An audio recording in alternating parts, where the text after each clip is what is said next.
بسم اللہ الرحمن الرحیم۔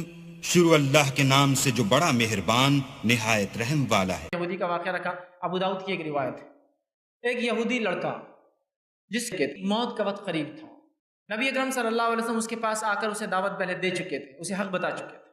موت کا وقت تھا، نبی اکرم صلی اللہ علیہ وسلم سرانے ایک طرف بیٹھے اور اس کا والد ایک طرف بیٹھا، اور اس کے بعد نبی اکرم صلی اللہ علیہ وسلم کو کہتے ہیں کہ اب تو اسلام قبول کر لو، حق کو قبول کر لو۔ تو وہ نوجوان لڑکا اپنے والد کو دیکھتا ہے اور پھر نبی اکرم صلی اللہ علیہ وسلم کو دیکھتا ہے، پھر اپنے والد کو دیکھتا ہے، گویا ایک طرح سے وہ پریشان ہے۔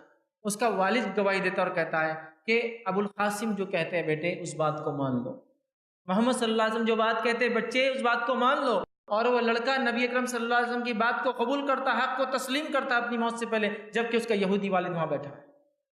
یہ تھے نبی اکرم صلی اللہ علیہ وسلم کے اخلاق، کہ پہلے اخلاقی نمونہ کہ ایک یہودی کی بیماری پہ اس کے گھر گئے ہو، ایک یہودی کی بیماری پہ اس کے گھر گئے، ایک یہودی کی بیماری پر آپ اس کے گھر گئے۔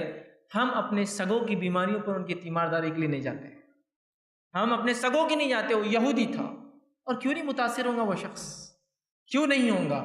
یہ اخلاق تھے، یہ بہت اعلیٰ اخلاق ہے، یاد رکھیے، جو ہمیں نبی اکرم صلی اللہ علیہ وسلم زندگی سے ملتے ہیں۔ لیکن بڑی افسوس کی بات ہے، آج لوگ پتہ نہیں کس کس کو فالو کر رہے ہیں۔